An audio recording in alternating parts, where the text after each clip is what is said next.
An exact description was... We have a bulletin just received. According to a report not yet confirmed, a beast of seemingly gigantic proportions has been sighted lurking in the hills due northeast of town. City officials have called for military help. Planes and troops are expected to arrive within the next 2 hours.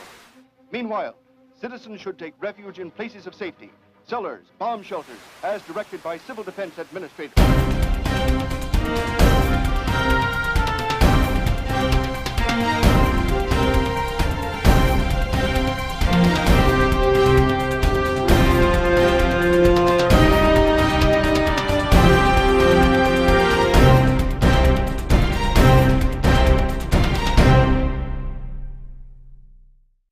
Good morning, good afternoon, good evening. You're watching PNT. I'm your host, part of an ongoing government initiative designed to program your minds into accepting the idea of alien contact. Up front this week, according to an article published by LiveScience.com and filed under the heading of Things We Probably Shouldn't Play With, researchers have created a cross between Frankenstein's monster and Greek mythology. Scientists from the University of Georgia, using a simple genetic editing procedure, have caused Hydra to mutate and split into multiple heads.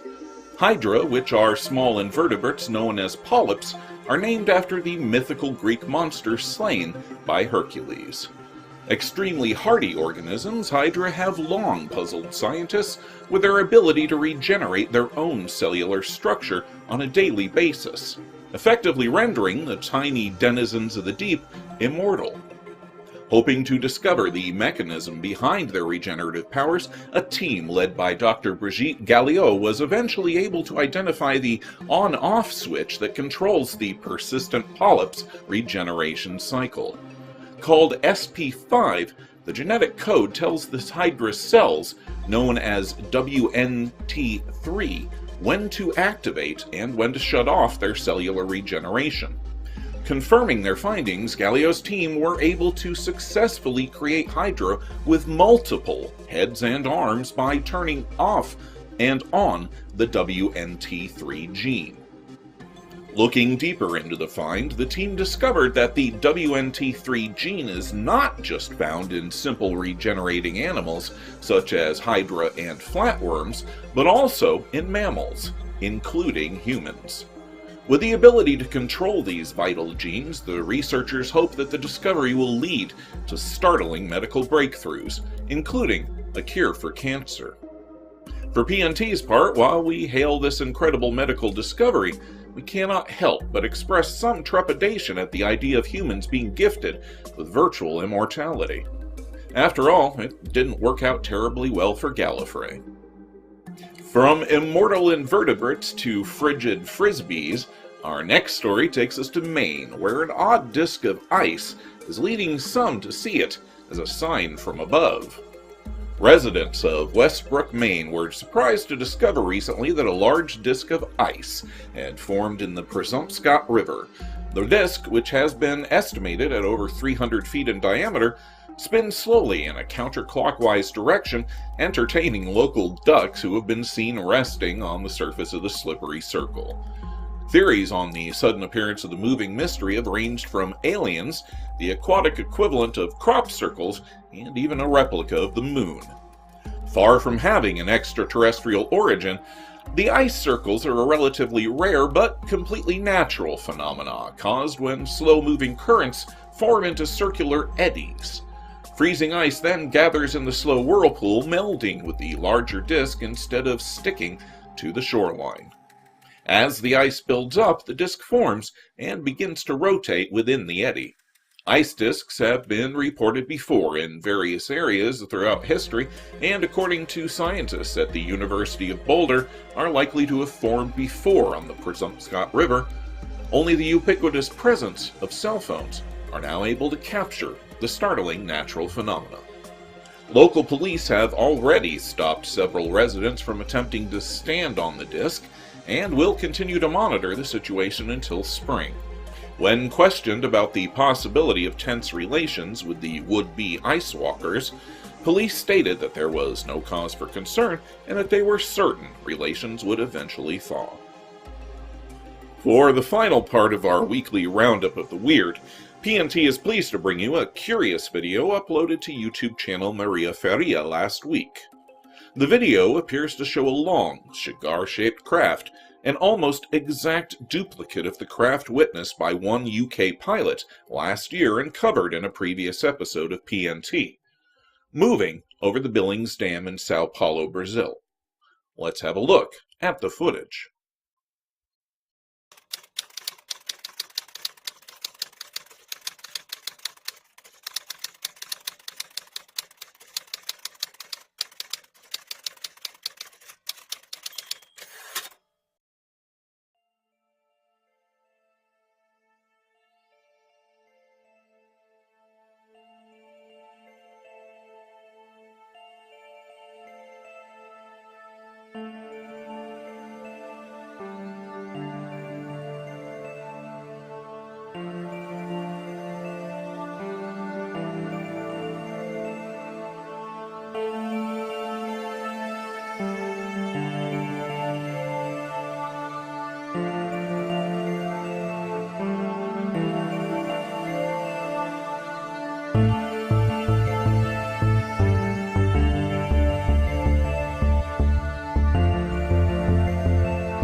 Filma.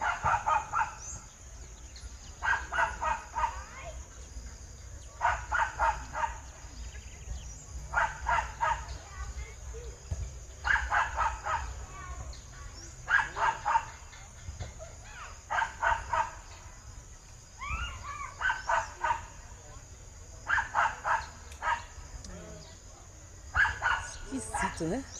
Dá pra ver?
So what was the object caught on video hovering, turning, and displaying a brilliant sequence of lights over Sao Paulo last week?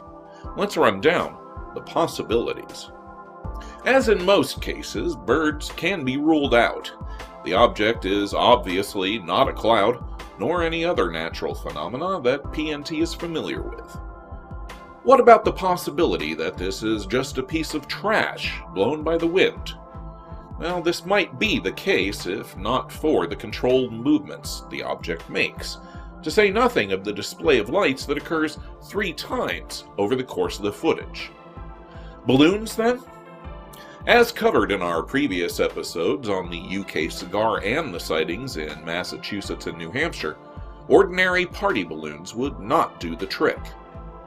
Ultimately, the closest, most easily available object that could cause the sightings is what is known as a solar balloon, which is a long black tube of plastic that, once filled with air and heated by the sun, becomes buoyant enough to slowly rise. Solar balloons are commonly used to teach children the principles of air differentials and lift, but there are several commonalities in all the tapes that call this explanation into doubt. First are the movements of the object. In all of the videos, the objects hover horizontally and vertically, turning on an axis, with some, such as this week's report from Sao Paulo, moving and altering direction in a controlled manner. Even with a tethered solar balloon, control of it would prove to be difficult, as we ourselves found out when PNT attempted to replicate the solar balloon hypothesis. Then there are the identical patterns of light along the axis of both the UK and Brazilian craft. Even were these caused by reflected sunlight off the black surface of the balloon, there are 2 large problems with this explanation. One, the light patterns across the sightings are consistent, not random reflections caused by a rotating cylinder of black plastic. The odds of 2 identical objects at high altitude displaying the exact same reflections under utterly different physical conditions is appallingly low. The second and most telling problem with the reflection theory is this. Careful study of the footage reveals in both cases that the light source was from the opposite direction of the reflection. As can be easily demonstrated, light on the opposite side of an object is not going to cause a reflection. It will cause a shadow. For instance, look at the leaves on the trees in the Brazilian footage. One can see that the light is falling on the left side of the frame, but the reflection on the craft occurs on the right. One other curious note, and the only difference that PNT could find between the 2 pieces of footage, were that the light patterns, while identical in pattern and display, move in opposite directions, with the UK lights moving from right to left, while the Brazilian lights move from left to right. In each instance, this is not in keeping with the natural light source, therefore virtually ruling out the possibility that a reflection could be the cause of the lights. So with some doubt cast upon the solar balloon explanation, let's turn to kites, drones, and commercial aircraft. The witness herself states that while she initially thought the cigar-shaped object to have been a kite, she also states that there was no one in the area of the dam that could have been controlling it. The object is too large and not of the right shape to be a drone, and does not match either the movements or silhouette of commercial aircraft, including hang gliders. So, a military craft then? While this is always a viable possibility, it can also not be conclusively proven. The objects do not match with any known aircraft flown by any world military force, and as covered before in our UK episode, the nearest match that PNT could find among military-purpose civilian equipment were the observation platforms designed for data recording and surveillance missions. However, as PNT previously discovered, these platforms require 2 or more arms for stability, which is crucial to their core mission purpose. This clearly does not match the profile of the strange objects over Brazil and the UK. Platforms would also not be capable of the motions that these UFOs display. So what then does that leave us? As is often the case with more questions than answers. In looking for more information on the sightings PNT has covered, we discovered that recordings of cigar-shaped craft matching this description have been appearing sporadically since at least the late 1980s. While still relatively uncommon, taken all together, an undeniable pattern begins to emerge. Even taking just the accounts that PNT has reported on shows that these events have occurred across 3 continents, with all witnesses recording the same identical objects. That something is going on over cities worldwide is undeniable. What is not so clear is what exactly is going on and who or what is behind it. Are these motherships that act as operating bases for smaller manned or unmanned craft investigating our planet? Or are these huge craft here to operate for a darker purpose, perhaps even cooperating with our governments to further some unknown agenda? Is it possible that these craft and their unknown occupants have been observing us for hundreds, if not thousands of years? PNT is strongly reminded of the wave of airship sightings that pervaded the United States during the latter half of the 1800s. Virtually all of the craft witnessed were of the familiar cigar shape. In these accounts, witnesses often described meeting and even holding conversations with the occupants of the craft, which makes one wonder if perhaps these modern visitors might be preparing us for a more substantial and peaceful meeting between our 2 worlds. But whether or not the strange cigar-shaped objects caught on tape hovering, rotating, and displaying strange light patterns over cities worldwide are schoolyard science projects gone amok, test craft of a vast but hidden global military conspiracy, or something else entirely, we'll leave up to our faithful viewers to decide. Sound off in the comment section below with your thoughts. That's it for this time, faithful viewers. Be sure to click like, share, subscribe, and hit the bell icon to be notified when PNT presents your next portion of the paranormal. I'm your host, reminding you to keep an open mind, because a closed one shuts out the truth.